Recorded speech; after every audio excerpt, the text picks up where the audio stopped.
Locataire, votre émission sur le développement durable avec La Poste, la Banque Postale, Giordano, Eiffage, l'ADEME, la Civis, SRPP.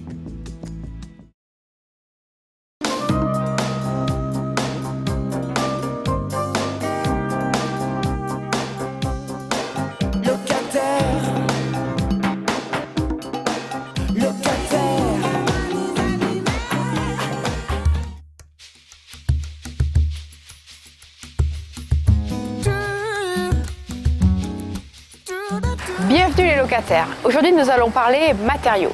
En effet, dans la construction durable, il est possible d'utiliser des matériaux locaux, moins coûteux en transport et en fabrication. Je vous propose tout de suite une visite guidée avec Monsieur Dementière, architecte.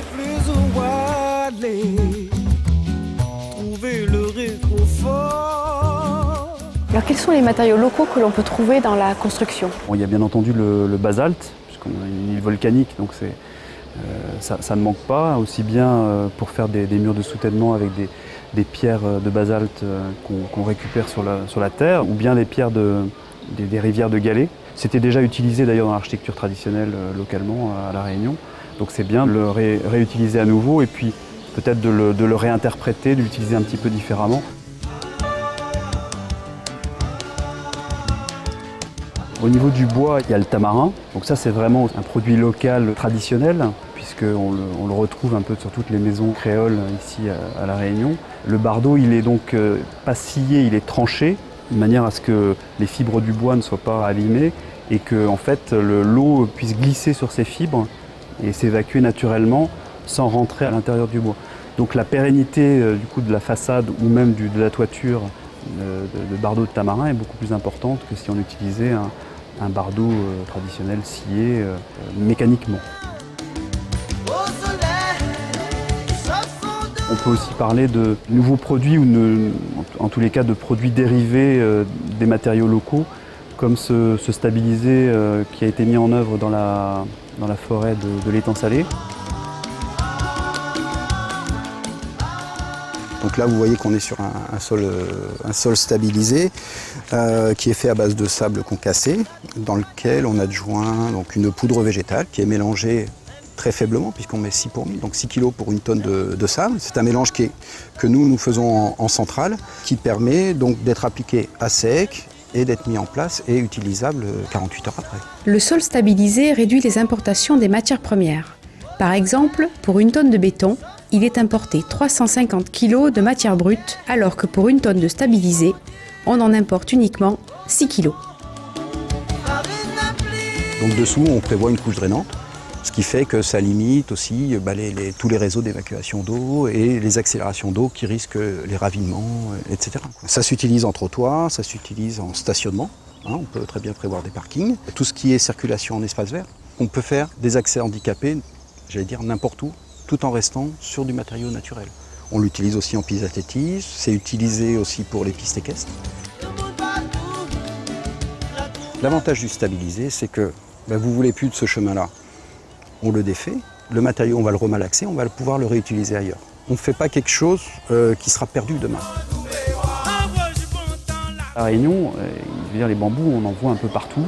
Bon, et c'est vrai que c'est un matériau qui est magnifique, qui est aussi dur que l'acier, qui structurellement est intéressant. Donc je pense que c'est effectivement une piste à suivre.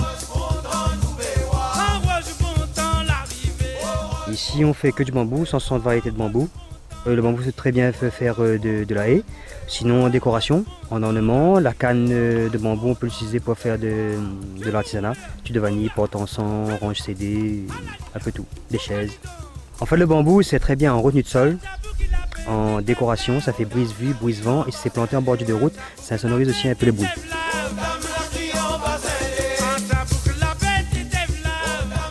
Il y a un autre produit qui est utilisé plutôt pour des aménagements paysagers ou des aménagements routiers ou autoroutiers, la fascine de goyavier. En fait, le goyavier est une peste végétale. Alors le principe il est simple en fait, c'est qu'on l'utilise à la place de petits murs de soutènement qui peuvent faire jusqu'à 80 cm de haut. En fait, on plante des tiges métalliques dans la terre et on tresse autour de ces tiges métalliques, ce qui permet donc de tenir la terre végétale et puis d'avoir un aménagement paysager intéressant. Si on développait cette mise en œuvre de fascines localement, ça permettrait peut-être de maîtriser un peu mieux ces pestes végétales.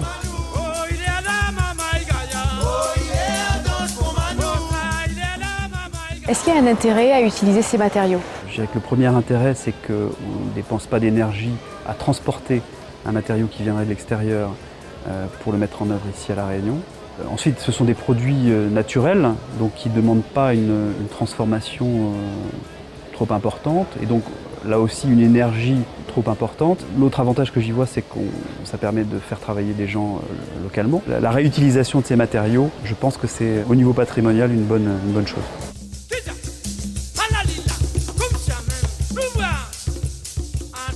Ainsi, la pierre, le bois, le bambou, le scorie sont des matériaux d'origine naturelle et en plus ils sont locaux. Ils seront donc à privilégier dans nos futurs habitats. À nous de voir comment les associer en fonction de notre confort, notre budget et du respect de l'environnement. Nous l'a dit dans la cage.